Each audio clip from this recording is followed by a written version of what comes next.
Bonjour et bienvenue à l'émission Chrétien comme Christ.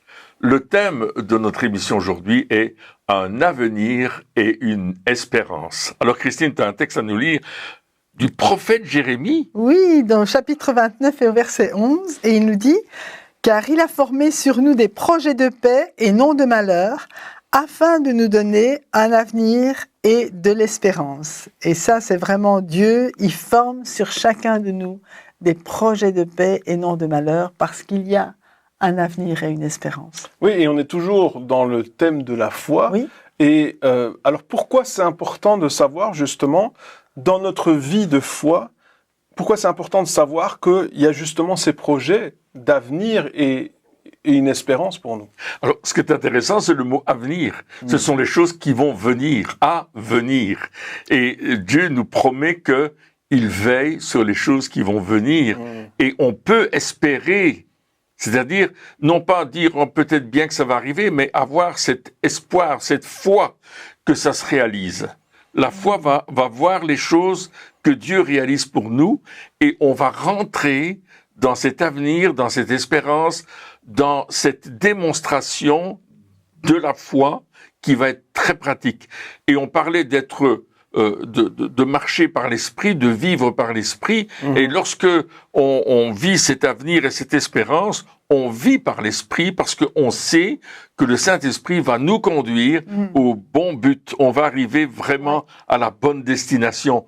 Et ça, c'est la foi qui va saisir cette destination que Dieu nous promet, tout compte fait. Amen. Et parce que Dieu nous promet, il a formé sur nous des projets de paix, eh bien, il y a un autre verset qui dit « Je ne crains pas les mauvaises nouvelles ».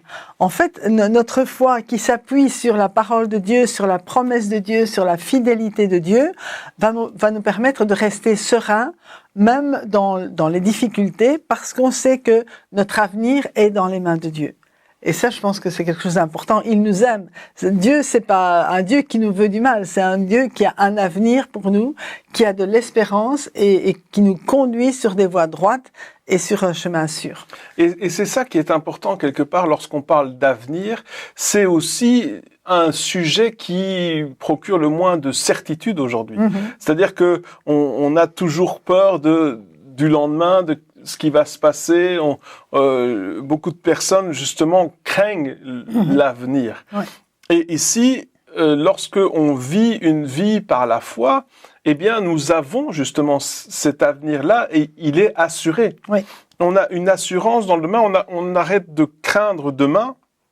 On arrête d'avoir peur de ce qui pourrait se passer après, parce que nous avons cette espérance, parce que nous savons qu'il y a un avenir. Et c'est ça aussi, la vie par la foi, c'est ça aussi, justement, apprendre à faire confiance à Dieu, c'est aussi se dire, ok, demain, on l'a dit, demain ne nous appartient pas. Tout à fait. Ne vous inquiétez pas du lendemain, le lendemain aura soin de lui-même, à chaque jour suffit sa peine, donc quelque part, on va rester à aujourd'hui et on va se dire, demain, je vais pas avoir peur de demain, je vais faire confiance à Dieu, parce que Dieu, lui, eh bien, il est mon avenir et il est mon espérance. Absolument. Oui. Et c'est là qu'on reste serein dans notre marche avec Dieu parce qu'on vit par l'Esprit, on est conduit par l'Esprit de Dieu et on croit à la parole de Dieu qui lui promet cet avenir, cette espérance. C'est des paroles que Dieu a prononcées à travers le prophète Jérémie. Ce sont des paroles où le peuple d'Israël a reçu, alors qu'il était en captivité, une promesse que Dieu allait changer les choses. Et c'est cela qui est intéressant de savoir que, quelle que soit notre situation, Dieu nous promet d'être avec nous. Il a dit, je suis avec vous tous les jours jusqu'à la fin du monde. Oui. Il nous accompagne, il est là, il nous conduit vers notre avenir. Celui que on espère avoir, et bien plus que cela, tu disais qu'il fait au-delà de ce que nous demandons ou pensons. Tu disais ça tout à l'heure, et c'est vrai que, c'est réel, c'est puissant. Oui, tout à fait. Vraiment, Dieu est un Dieu qui a des projets de paix. Et je crois que dans les temps que nous vivons, qui sont vraiment très, je vais dire, anxiogènes, parce qu'on ne sait pas, on ne connaît pas vraiment l'avenir, mais Jésus nous a dit, quand vous voyez toutes ces choses, les problèmes, les guerres, les bruits de guerre, tout ce qui se passe dans la nature qui arrive, levez vos têtes, parce que votre délivrance approche. Il dit, c'est pas la fin encore, mais levez votre tête et n'ayez pas peur comme les autres quelque part. Ne soyons pas découragés comme le monde, au contraire, soyons encouragés et encourageants. Soyons vraiment le reflet de la paix de Dieu dans les circonstances actuelles, parce que rien ne lui échappe. Dieu reste en contrôle. Oui, et puis on n'est pas en train de parler de vivre dans le déni, c'est-à-dire de se dire, ah ben non, tout va bien, il y a aucun problème. Non, c'est pas ça. Ça a rien à voir. C'est le fait que notre espérance ne se trouve pas dans les mêmes choses. C'est-à-dire que si notre espérance, elle est dans le fait qu'il n'y ait pas de guerre, que tout le monde soit gentil, que tout se passe bien, que la météo soit toujours clémente, alors elle est mal placée parce que justement on va être déçu par ce qui se passe autour de nous. Par contre, si notre espérance elle est en Dieu et dans ce qu'il fait et dans qui il est et dans la révélation et dans ces choses-là, alors à ce moment-là, on peut dire ah oui, là, il y a un avenir et là, il y a une espérance. Donc, quelque part, c'est en quoi ou en qui est-ce que je mets mon espérance? Oui. Parce que les situations de ma vie, les choses que je vis aujourd'hui au jour le jour, les choses qui se passent, etc., qui m'arrivent, qui arrivent aux autres, enfin, il peut y avoir des malheurs qui nous arrivent. Et pourtant, malgré ces malheurs-là, on peut continuer à espérer. Et c'est ça qui est différent de la manière de penser du monde. C'est-à-dire que le monde espère tant qu'il y a de l'espoir. Ouais, et une fois qu'il n'y a plus d'espoir, le monde désespère.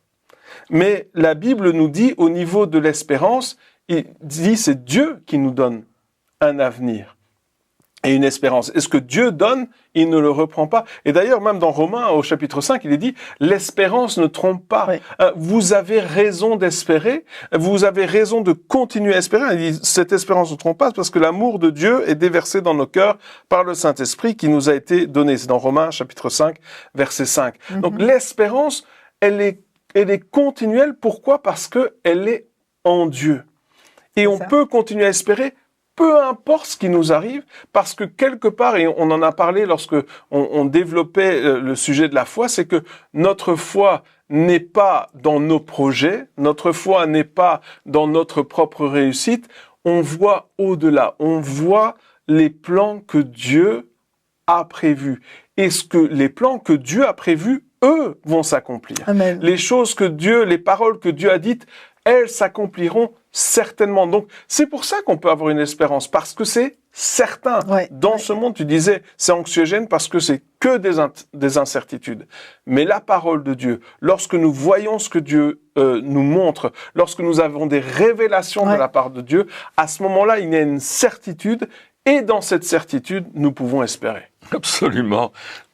Encore une fois, tu parles de l'importance de la parole de Dieu, et effectivement, notre espérance, elle est fondée solidement sur la parole de Dieu. Jésus a dit qu'il fallait bâtir notre maison sur le roc. Et lorsqu'il parle du roc, il parle de la parole, il parle de lui-même, qui est la parole faite chair.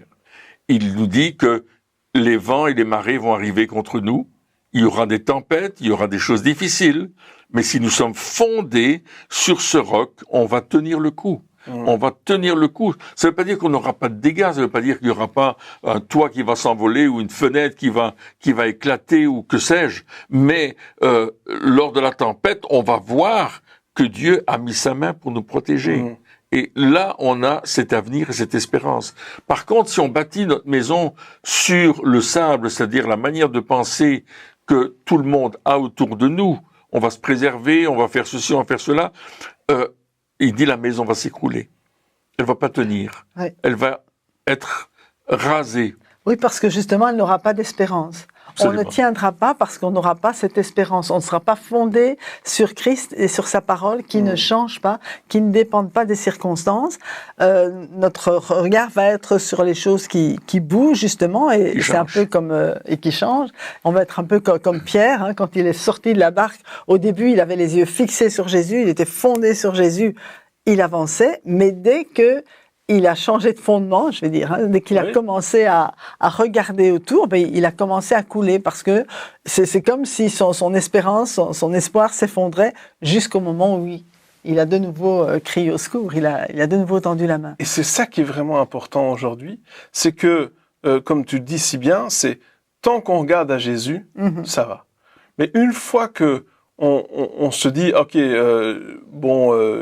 j'ai assez regardé à Jésus, je vais un petit peu voir ce qui se passe ailleurs, eh bien directement, on a peut-être cette panique qui vient, ou ce stress qui commence à monter, et au début, on ne le distingue pas, on sait pas trop c'est quoi, mais la réalité, elle est là, c'est que notre espérance, pour qu'elle continue, elle doit être fondée en Dieu et on doit regarder à Jésus. C'est vers le pilote qu'on doit regarder, ou vers le bon berger, hein, comme dans le psaume 23, il dit, même si je marche dans la vallée de l'ombre de la mort, ce qui nous arrive, plus que ce qu'on aimerait, mais même quand je marche, même quand je la traverse, parce qu'on n'est pas fait pour rester là, mais même quand je traverse cette vallée de l'ombre de la mort, même quand je passe par des situations peut-être désespérées, parce que la mort c'est pas plein d'espoir, même si je traverse des situations désespérées, j'ai pas peur. Je ne crains aucun mal, parce que tu es avec moi, parce que tu es là.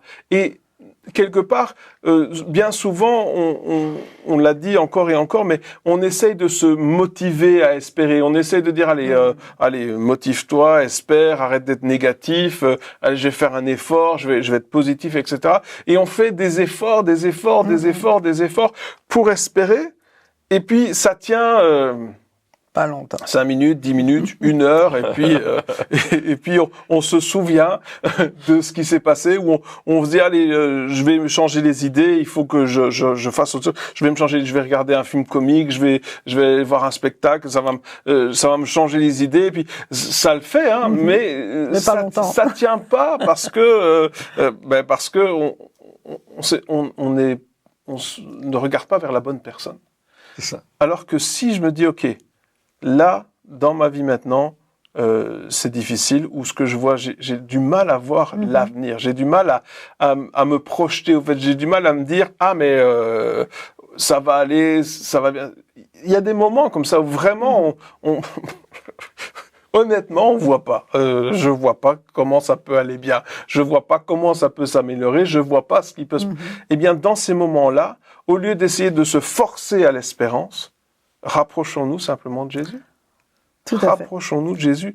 L'Éternel est mon berger. Ouais. Je ne manquerai de rien. L'Éternel est mon berger. Ok, Seigneur Jésus, c'est toi que je vais regarder maintenant. C'est toi qui me conduis.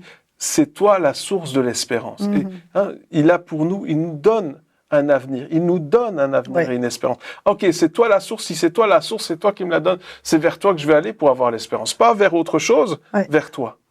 Oui, et c'est là qu'on se confie sur ce qu'il a dit, mais aussi on va dans sa présence pour l'entendre quelque part nous dire les projets qu'il a pour nous. Hein, car je connais les projets que j'ai formés pour vous. Et ça, c'est important qu'on se rappelle que c'est pas la fin. Quand tout est perdu, c'est pas la fin. Il y a un après. Comme tu disais, la vallée de l'ombre de la mort, on la traverse. Au moment où on est dedans, on croit que tout est fini. Mais il y a un après. Parce que Dieu a formé des projets de paix et non de malheur. Parce que Dieu nous donne son avenir, son espérance. Et on a besoin d'être vraiment dans sa présence pour qu'il nous rassure quelque part. Hein. Le Saint-Esprit, on a vu vivre par l'Esprit, il est le consolateur, il est le conseiller, il est celui qui est avec nous quand ça ne va pas, quand les disciples étaient dans la barque. Jésus était avec eux pour arrêter la tempête. Aujourd'hui, c'est le Saint-Esprit qui est avec nous pour arrêter la tempête. Et la première tempête, c'est celle qui est dans nos cœurs quand on commence à s'inquiéter, à regarder autour de nous. Mais le Seigneur est là et il est fidèle. Et il va même, je vais dire, c'est un livre sur la foi, c'est des enseignements sur la foi, mais Dieu va au-delà de notre foi. Et même quand nous, à un certain moment, on a du mal d'espérer encore, eh bien c'est là qu'il se révèle et il te prend par la main, puis il te conduit plus loin, parce qu'il nous aime et parce qu'il a des projets de paix pour nous. Et on voit dans les évangiles, si on regarde bien les évangiles, si on les lit simplement, on voit que les gens allaient tous vers Jésus, soit pour être guéris, soit pour être délivrés, mais il savait qu'en lui, il y avait un avenir et une espérance. Et on voit ces récits extraordinaires où les foules vont venir vers Jésus, ils vont essayer de le toucher, parce qu'ils savent qu'en Jésus, il y a quelque chose qui va changer leur vie. Et si tu es malade depuis longtemps et que ta vie ne fonctionne pas et tu as tout essayé, et à un certain moment, on te dit, mais viens à Jésus, il va te guérir, tu dis, est-ce que vraiment je vais voir cela? Et puis, tu es guéri par Jésus, et puis tu dis, ma vie va changer. Le miracle qui va se passer dans une vie parce que on va croire Dieu et on va croire en Dieu va changer notre avenir, va nous faire entrer dans une autre dimension de notre vie auquel on ne croyait pas et on l'a tous vécu. À un certain moment, on s'est rendu compte que si nous mettions notre foi en Jésus, alors la vie allait changer, il allait se passer quelque chose de différent et on le vit au jour le jour parce que le Saint-Esprit nous permet de vivre cette vie-là. Et c'est ça qui s'est passé. Dans les évangiles, on voit cette femme qui a une perte de sang depuis 12 ans. Elle est malade depuis tellement longtemps et elle n'a plus d'avenir. Elle a dû vendre sa maison pour payer les médecins. Elle a tout essayé et rien n'a marché. Elle a tout fait et tout ce qu'elle a fait, zéro. Et peut-être il y a quelqu'un qui nous écoute et tout ce qu'il a fait, zéro, pas de résultat. Mais elle, à un certain moment, elle va dire, je vais vers Jésus, coûte que coûte, quoi que ça me coûte, je vais le toucher. Et là, en Jésus, elle sait qu'elle a un avenir, que quelque chose va se passer. Et elle dit ceci, c'est intéressant, en chapitre 5 de l'évangile de Marc, au verset 28, elle dit, si seulement je peux toucher le bord de son vêtement, je serai guéri.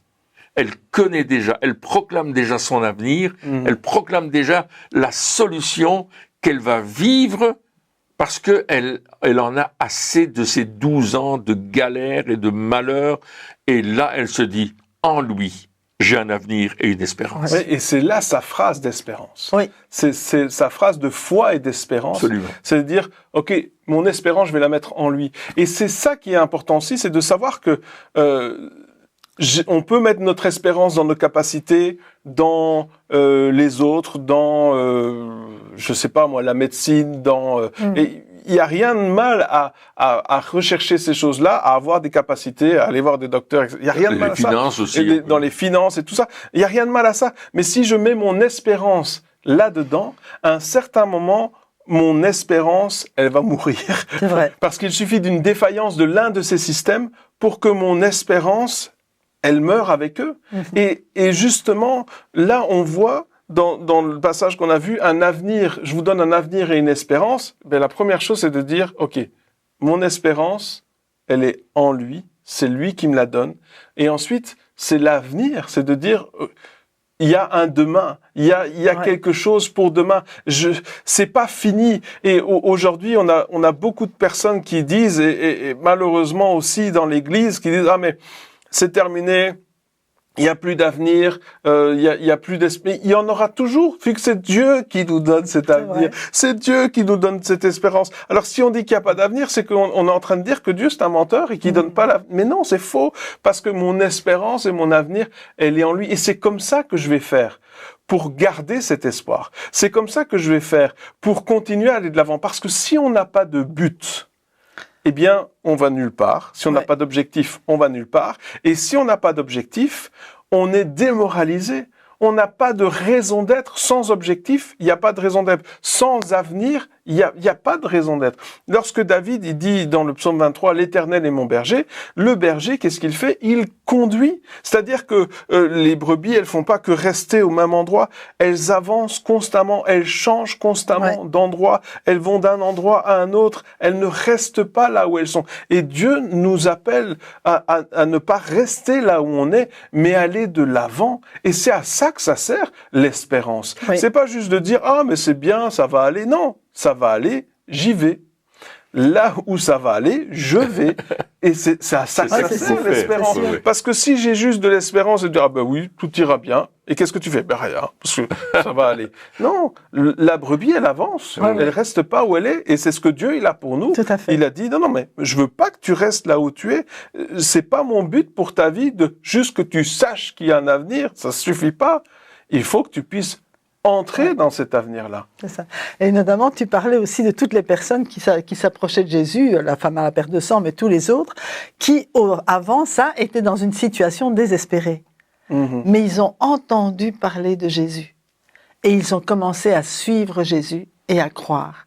Et peut-être qu'il y a des amis qui écoutent et qui sont dans une situation désespérée, mais avec Jésus, il y a de l'espoir, il y a de l'espérance, et c'est seulement en lui, c'est lui qui a formé des projets pour vous, parce qu'il vous connaît, il connaît exactement quelle est votre situation, mais il a des projets de paix et non de malheur.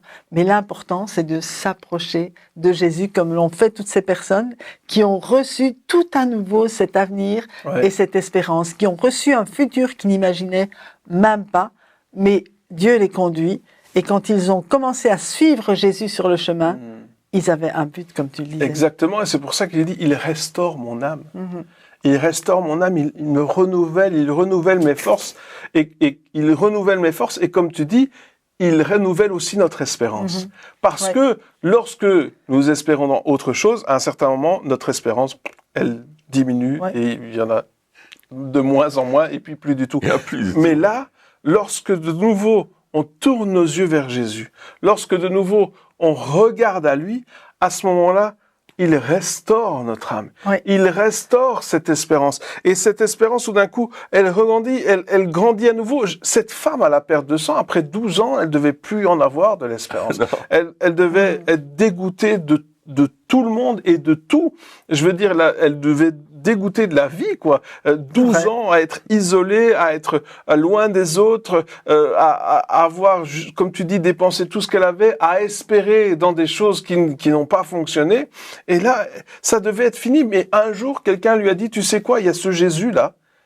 Et Jésus, quand il passe, eh bien, il guérit les malades. Et là, je me dis, au début, je suis sûr que c'est bon, ça va, écoute, encore un charlatan, encore sûrement quelqu'un qui vient, il veut sûrement mon argent, encore, j'en ai plus de toute façon. Et là, peut-être qu'elle s'est dit ça. Et puis, une deuxième personne, une connaissance, dit, mais tu sais, vraiment, il guérit, j'ai entendu dire qu'il guérissait. Ouais, non, écoute, bon, ça va, écoute, va voir quelqu'un d'autre. Et puis, peut-être qu'une troisième personne qu'elle connaissait personnellement a été guérie. Et là, elle l'a vu. Là, elle s'est dit, ah, j'imagine, hein. C'est pas écrit dans la Bible, mais j'imagine. Là, elle a vu. Ah, c'est vraiment. Alors, c'est possible. Qu'est-ce qui s'est passé à ce moment-là? Une espérance. Une espérance en quoi? En Jésus. Oui. Rien d'autre, personne d'autre, juste Jésus. Et là, il y a un cheminement qui s'est fait en elle. Et elle s'est dit, si seulement je peux le toucher, je vais être guérie. Si seulement je peux m'approcher juste un petit peu, parce que lui, quand les gens le touchent, ils sont guéris. Alors si seulement je peux le toucher, je vais être guéri. Et là, l'espérance a grandi encore et encore. Et dans notre vie, c'est la même chose. Peut-être qu'il y a des choses pour lesquelles on a arrêté d'espérer, peut-être des sujets de prière, des choses ou des proches pour lesquels on prie et que ça change pas, et on s'est dit, oh là là, mais peu importe ce que je fais, pourtant je sais qu'il doit venir à Jésus, mais ça marche pas. Et là, qu'est-ce qu'on fait? Est-ce qu'on continue comme on a toujours fait, mais sans espérance? Ou est-ce qu'on se dit, Seigneur Jésus, redonne-moi l'espérance? Parce que c'est important. On peut pas faire les choses sans espérance. On doit les faire avec l'espérance. On peut pas se dire, quand ça arrive, flûte, alors j'avais pas, je m'attendais plus à ce que ça arrive. Non, il faut que ça continue, que ça grandisse en nous, qu'on ait cet espoir. Qu'on ait cet espoir dans l'avenir que Dieu nous donne. Et ça, c'est important de laisser Dieu restaurer notre âme. Oui, tout à fait. En plus, il y a cette parole d'Hébreu qui dit que Jésus-Christ est le même hier, aujourd'hui, éternellement. Et ça, c'est important. Parce que on a cette espérance, on dit oui, mais ça c'était du temps de la Bible. Mais Jésus dit qu'il est toujours le même. Et puis il dit le ciel et la terre passeront, mais ma parole ne passera pas. C'est-à-dire que les paroles de Dieu demeurent, et c'est en ces paroles-là que nous allons mettre notre espérance. Dans ses promesses, il nous promet un avenir, une espérance, et il dit, je suis toujours le même, je le serai éternellement. Donc, mettez votre confiance en moi parce que je vais agir dans votre vie, parce que je vais faire ce que j'ai déclaré que j'allais faire pour vous. Je ne vais pas faire le contraire. Si vous me suivez, si vous marchez avec moi, comme cette femme à la perte de sang a dit, si seulement je pouvais toucher. Alors, si je crois ce que Dieu me dit et que je décide de croire sa parole, je vais voir l'exaucement dans ma vie, parce que Dieu est fidèle, et comme tu le disais tout à l'heure, Dieu est amour. Amen. Amen. Et il y a l'apôtre Paul dans Éphésiens, au 1er chapitre, verset 18, il dit « Je prie pour que Dieu illumine les yeux de votre cœur et que pour que vous sachiez quelle est l'espérance qui s'attache à son appel, quelle est la richesse de son glorieux héritage au milieu des saints, et quelle est l'infinie grandeur de sa puissance qui se manifeste avec efficacité par le pouvoir de sa force envers nous qui croyons. Et là, ça montre aussi que l'espérance, c'est pas seulement les choses que nous, on espère, mais c'est surtout les choses que Dieu, il a préparées d'avance pour nous. Et parfois, quand notre espoir est déçu par rapport à ce que nous, on espère, c'est important de dire, mais Seigneur, qu'est-ce que toi, tu as pour nous ? Qu'est-ce que toi, tu as pour moi ? Qu'est-ce que tu as préparé d'avance ? Parce que je veux m'attacher non pas à des choses qui sont peut-être futiles, mais je veux m'attacher à ce que toi, à l'essentiel, à l'espérance, là où je peux vraiment m'accrocher et que je sais que tu vas le faire parce que c'est dans ton plan d'amour, parce que c'est le meilleur que tu as pour moi. Je veux m'accorder avec toi pour espérer ce que tu as préparé pour moi. Oui, et puis on voit dans ce passage que ça vient d'une révélation. Oui. Il illumine les yeux de notre cœur. Donc il y a une révélation qui vient, et une révélation, c'est de tout d'un coup, on voit quelque chose qu'on n'avait pas vu. Tout d'un coup, on comprend quelque chose qu'on n'avait pas compris. Tout d'un coup, la lumière s'allume et on dit « Waouh, c'est extraordinaire !» Et c'est ça aussi, cette espérance, elle vient pas par notre connaissance, mais elle vient par une révélation de la part de Dieu. Ouais. Et c'est ça qu'on doit demander. Et comme David, il avait compris, et c'est pour ça dans la fin du psaume 23, il dit « Le bonheur et la grâce m'accompagneront tous les jours de ma vie, puis j'habiterai dans la maison de l'Éternel jusqu'à la fin de mes jours. » Il a vu cette espérance, et il s'est dit « Ah, mais c'est ça qui se passe. Oh, mais c'est extraordinaire. » Et pourtant, on pourrait dire que David, il a vécu des choses difficiles, et pourtant, il pouvait encore dire ça. Pourtant, il pouvait encore espérer, parce qu'il a eu cette révélation. Non seulement, comme tu dis, juste pour ses projets à lui, mais pour les projets que Dieu, il avait placés, les plans que Dieu, il a pour nous. Et Dieu a pour nous un avenir et une espérance. Amen. Et il veut faire des choses extraordinaires au travers de nos vies. Eh bien, chers amis, merci encore de nous avoir suivis pour cette émission. Et puis, on se retrouve très bientôt pour la suite. Au revoir.